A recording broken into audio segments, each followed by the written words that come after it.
Allahumma salli ala Sayyidina Muhammad wa ala alihi wa sahbihi wa sallim. Hello and assalamu alaikum everyone. Welcome back to my channel. কাছে দূরে দেশে বিদেশে যে যেখান থেকে আজকের ভিডিওটি দেখছেন সবার প্রতি রইল অবিরাম ভালোবাসা। আই হোপ আপনারা সবাই খুব বেশি ভালো আছেন এবং নিরাপদে আছেন। আমিও আলহামদুলিল্লাহ আল্লাহর রহমতে ভালো আছি। সবাইকে আরও একটি নতুন ব্লগ দেখার আমন্ত্রণ জানাই। দিনটি ছিল শুক্রবার, ঈদের তৃতীয় দিন। আমরা রওনা হয়েছি খোবারের উদ্দেশ্যে সমুদ্র দেখতে। রিয়াদ থেকে প্রায় 450 কিলোমিটার দূরে খোবার। এবারের ঈদে যেহেতু 4-5 দিনের ছুটি পাওয়া গেছে আর বাচ্চারাও সমুদ্র দেখতে চাইছিল, তাই বেশ অনেকদিন আগে থেকেই প্ল্যান করে রেখেছিলাম ঈদের ছুটিতে আমরা যাব দাম্মাম খোবার এরিয়াতে সমুদ্র দেখতে। মরুভূমির এই পিচ ঢালা পথ দিয়ে যতই এগিয়ে যাচ্ছিলাম মনে হচ্ছিল সামনেই রয়েছে পানি। আসলে সেটা পানি নয়, ছিল মরিচিকা। তো যাই হোক, এরই মধ্যে গাড়ির ঝাঁকুনিতে 3 বাচ্চাই ঘুমিয়ে গিয়েছে আর এদিকে আমরা হাজব্যান্ড ওয়াইফ দুজন টুকটুক করে গল্প করতে করতে এগিয়ে যাচ্ছিলাম। মনে মনে বলছিলাম, এই পথ যদি না শেষ হয় তবে কেমন হবে তুমি বলো তো। আর এদিকে চলতে চলতে মরুপথের বালুময় প্রান্তরে দেখতে পেলাম বেশ অনেকগুলো উট।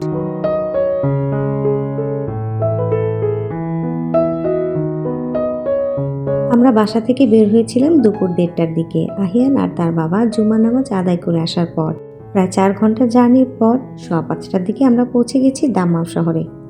এর আগে 2019 সালে করোনা শুরুর আগে আমরা দাম্মাম বেড়াতে এসেছিলাম আগস্ট মাসে। তখন ওয়েদার ছিল প্রচণ্ড গরম, সমুদ্রের পাশে কিছুক্ষণ দাঁড়ালে একদম ঘেমে একাকার। তো যাই হোক, এবার আমরা হোটেল বুকিং করেছি খোবারে। দাম্মাম আর খোবার পাশাপাশি ছোট শহর।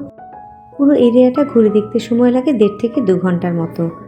ছোট এই শহরটি দেখতে এতই সুন্দর যেন মনে হয় ছবির মতোই সুন্দর, সাজানো গোছানো, ছিমছাম আর পরিষ্কার পরিচ্ছন্ন। আমরা যে রাস্তা ধরে এগিয়ে যাচ্ছিলাম সেখান থেকে আমাদের হোটেল আরও প্রায় 15 মিনিটের রাস্তা। তো এই রাস্তার এক ধারে ছিল খেজুর গাছের সারি এবং তারই ঠিক বাম পাশে ছিল সমুদ্র। একদিকে পরন্ত বিকেলের হালকা সোনালি আলো আর অন্যদিকে গাড়ির গ্লাস কিছুটা নামিয়ে দেওয়াতে সমুদ্রের ঝিরিঝিরি হাওয়া, এই দুয়ে মিলিয়ে দারুণ এক ভালো লাগার অনুভূতি তৈরি করছিল। গতবার ওয়েদার নিয়ে যে বাজে অভিজ্ঞতাটা ছিল সেটা কিন্তু এবার এসে একদম বদলে গিয়েছে। চমৎকার এক ওয়েদার ছিল এবার, না ঠান্ডা না গরম, মন একদম খুশি হয়ে যাওয়ার মতো। কোথাও বেড়াতে গেলে এরকম ওয়েদারের কোনো জুড়ি হয় না।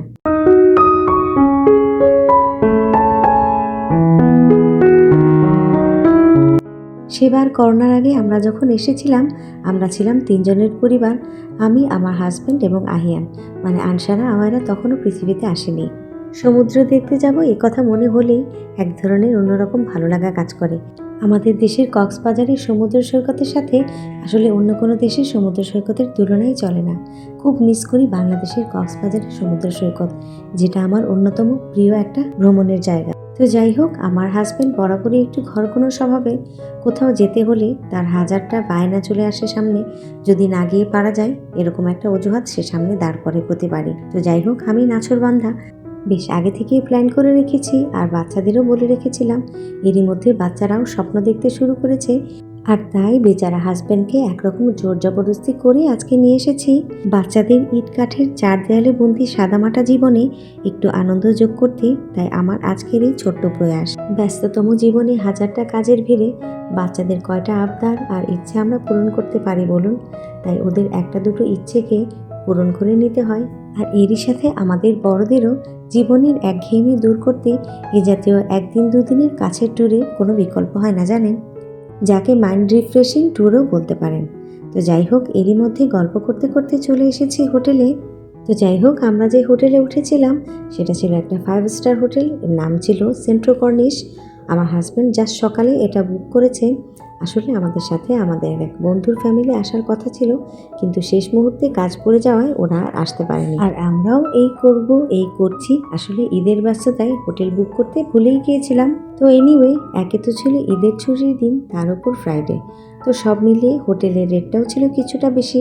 একদিনের জন্য আমাদেরকে পে করতে হয়েছিল 700 রিয়াল, মানে বাংলাদেশি টাকার প্রায় ওই 21,000 টাকার মতো, যেটা নর্মালি অন্যান্য দিন বুকিং করলে কিংবা হয়তো সপ্তাহখানেক আগে বুকিং দিলেও এর অর্ধেক দামে পাওয়া যেত।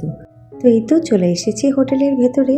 আমি বাচ্চাদেরকে নিয়ে লাউঞ্জেই কিছুক্ষণ ওয়েট করব, তার কারণ আমাদের রুম রেডি হতে আরও কিছুক্ষণ সময় লাগবে। এদিকে আমার হাজব্যান্ড গেছে রিসেপশনের ফর্মালিটিস শেষ করতে আর রুমের কার্ড নিয়ে আসতে। রাস্তায় আসার পথে আসলে আসরের ওয়াক্ত হয়ে গিয়েছিল। এখন হোটেলেরই দ্বিতীয় তলায় মসজিদ রয়েছে। আহিয়ান আর তার বাবা গেছে আসরের সালাত আদায় করতে, আর আমি পড়ে নেব রুমে গিয়ে।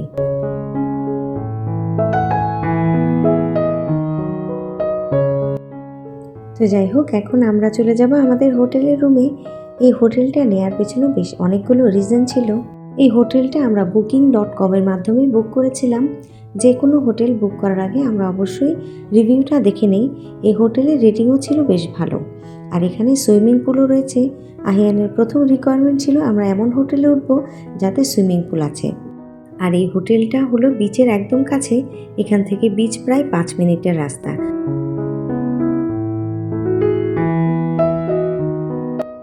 তো এটাই ছিল আমাদের হোটেলের রুম।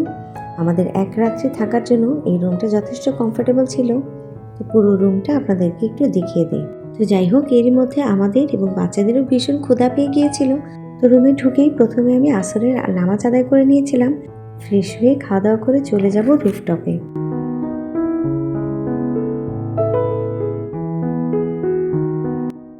রুমে খাওয়া দাওয়া করে কিছুক্ষণ রেস্ট নেওয়ার পর আমরা চলে এসেছি রুফটপে।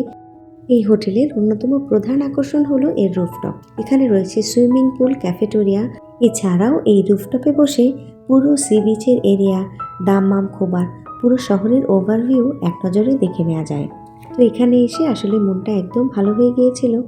আর চোখের সামনে এই এত সুন্দর সুইমিং পুল দেখে বাচ্চাদেরকে আসলে আটকে রাখাই মুশকিল হয়ে যাচ্ছিল। বারবার বায়না করছিল আমরা সুইমিং পুলে নামতে চাই, কিন্তু রাতে সুইমিং পুলে নামা অ্যালাউড নয়। একটু ভয়ও পাচ্ছিলাম কোন ফাঁকে না ঝাঁপ দিয়ে বসে পানিতে। তো যাই হোক, বহু কষ্টে তাদেরকে সেখান থেকে সরানো গেছিল। এই জায়গাটা আসলে অসম্ভব সুন্দর। কিছুক্ষণ বসলেই আপনার মনটা একদম ভালো হয়ে যাবে। যেহেতু আমি একজন চা পাগল, কফি পাগল মানুষ, যদিও রুম থেকে আসার সময় কড়া 1 কাপ কফি খেয়ে বের হয়েছে, তারপরও আমার মনে হচ্ছিল এখানে 2 কাপ কফি নিয়ে বসে যায় আগামী 2 ঘন্টার জন্য। জায়গাটা এত সুন্দর ছিল যে বাচ্চাদের কথা আর কি বলবো, আমার নিজেরই সেখান থেকে আর নড়তে ইচ্ছে করছিল না এক ফোঁটাও। একটা কথা না বললেই না, ভিডিওটি ভালো লাগলে হয়ে যাক একটা থামস আপ। ভালো লাগা থেকে যদি ভালোবাসা তৈরি হয়, চ্যানেলটি সাবস্ক্রাইব করে আমার পাশেই থাকুন আমার পরিবারের একজন হয়ে। এছাড়াও আমার ফেসবুক পেজ কিংবা ইনস্টাগ্রামে আমাকে ফলো করতে পারেন, যার লিঙ্ক আমি ডেসক্রিপশন বক্সে দিয়ে রাখবো।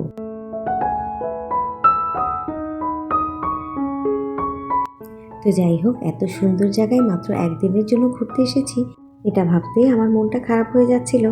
আসলে আমাদের প্ল্যান ছিল ঈদের পরদিনই চলে আসার, যাতে আমরা 2টা দিন এখানে থাকতে পারি। কিন্তু কি করা যাবে, আমার হাজব্যান্ডের শরীর খুব একটা ভালো ছিল না, তাই আমাদের একটা দিন পরে আসতে হয়েছে। তো যাই হোক, ইনশাল্লাহ এরপর আমরা সময় নিয়ে আসবো, অন্তত 2টা দিন এখানে থাকবো। ঘড়িতে এখন সময় প্রায় রাত 10:30। আমরা বেরিয়ে পড়েছি বিচের উদ্দেশ্যে। আমাদের হোটেল থেকে সি বিচ 5 মিনিটসের রাস্তা। সি বিচের সামনের এরিয়াটাতে পার্কের মতো আছে, যেখানে বসে সারা রাত গল্পগুজব করে কাটিয়ে দেওয়া যায়। আমরা যখন গাড়ি পার্কিং করছিলাম, দেখলাম গাড়ি পার্কিংয়ের এরিয়াটা পুরোপুরি ফুল, এবং এই এত রাতেও এই পার্কের এরিয়াটা লোকে লোকারণ্য হয়ে আছে। এই সি বিচ থেকে সরাসরি সাগরে নামা যায় না, সামনে রেলিং দেওয়া আছে। সাগরে নামার জন্য কিংবা গোসল করার জন্য অন্য এরিয়াতে যেতে হবে। আমরা ইনশাল্লাহ আগামীকাল সেই এরিয়াতে যাব এবং আপনাদের সাথে শেয়ার করব কোথায় কোথায় গেলাম, কী কী করলাম। আমি আগেও আপনাদের সাথে শেয়ার করেছি, অ্যারাবিয়ানরা ছুটির দিনে পার্কে সময় কাটাতে খুব ভালোবাসে। এখন আর শুধু অ্যারাবিয়ান বলবো না, অন্যান্য প্রবাসী যারা আছেন তারাও এই পার্কে সময় কাটাতে ভীষণই ভালোবাসেন।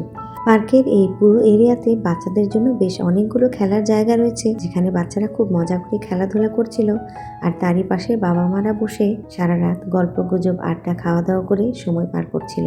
সামনেই একটা খেলার জায়গা পেয়ে বাচ্চারা খেলাধুলা করতে গেল, আর আমি পাশেই সবুজ ঘাসে কিছুক্ষণের জন্য বসে সমুদ্রের নির্মল ঠান্ডা হাওয়া উপভোগ করছিলাম। এরই মধ্যে বাংলাদেশি এক ভাবির সাথে আমার পরিচয় হলো, তার সাথে কিছুক্ষণ গল্পগুজব করলাম। তো এরই মধ্যে রাত 12:30 হয়ে গিয়েছে।